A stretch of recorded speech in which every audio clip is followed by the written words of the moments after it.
Katika mizengwe wiki hii, wazee kutoka eneo la bonde la ufa wa Msii ama wana Msii, mchungaji Dorcas Rigathi ambaye ni mkewe kinara wa DCP Rigathi Gachagua kumwombea mumewe ili apunguze mashambulizi dhidi ya Rais William Ruto. Kwingineko, seneta wa Kakamega Boni Khalwale aka Bullfighter kila mara huonekana kuwa mwenye ujasiri wa kukabiliana na yeyote yule anayejaribu kuzima ndoto yake kisiasa, ila alilazimika kunyenyekea na kuwasihi wenyeji wa Kakamega kumkubali alivyo, kwani hana fedha za kuwapa kama wanavyofanya wenzake wakati wa kampeni. Mwanahabari wetu James Mwangi huyu hapa sasa na makala ya wiki ya mizengwe. Katika makala ya mizengwe wiki hii, inaonekana Rais Ruto amejiandaa vilivyo kukabiliana na wale wanaopinga miradi inayoendelezwa na serikali yake. Sikia mwingine anajaribu kusema ati William Ruto anasema Wakenya milioni 32 kwani hii SHA ni ya Registration Bureau. Akili bwana, tumia akili. Hauwezi kufanya kazi kubwa kama ile tunafanya using guesswork. Hauwezi kutumia uchawi.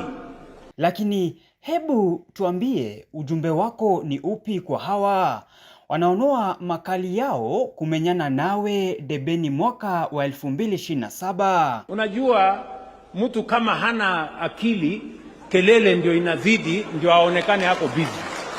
Rais alipowaalika walinzi kule Ikulu, wengi waliuona kuwa mkutano wa kawaida, ila Rigiji alikuwa na mawazo tofauti. Analia kwa mahojimen, anasema mahojimen mnisaidie. Amewapatia kila mtu 3,000.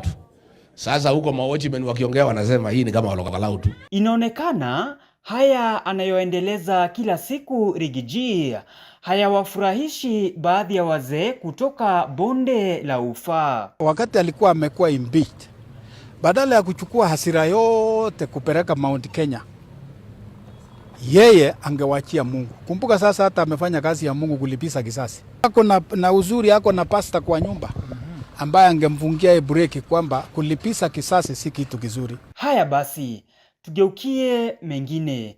Cleophas Malala alipojaribu kudai kuwa the bullfighter Boni Khalwale anastahili kustaafu na kumwachia kiti cha ugavana kaunti ya Kakamega. Mimi naomba baba yangu na kuomba Mheshimiwa Khalwale, hii kiti ya gavana wewe kwa advisor, mimi ni gavana.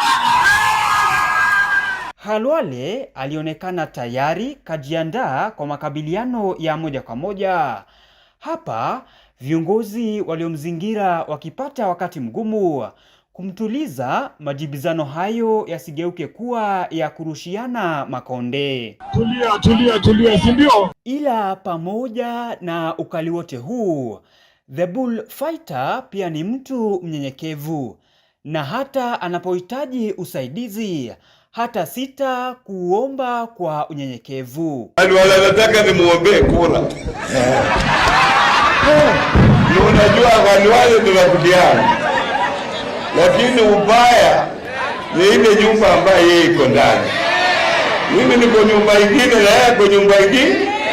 Ombi lake kwa wananchi ni kumkubali tu alivyo, kwa kuwa hata hana pesa za kuwapa wapiga kura kama wafanyavyo baadhi ya wanasiasa wenzake.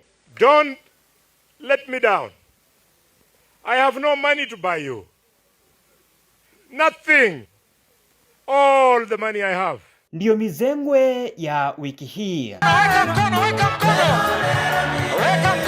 James Mwangi, makala ya mizengwe.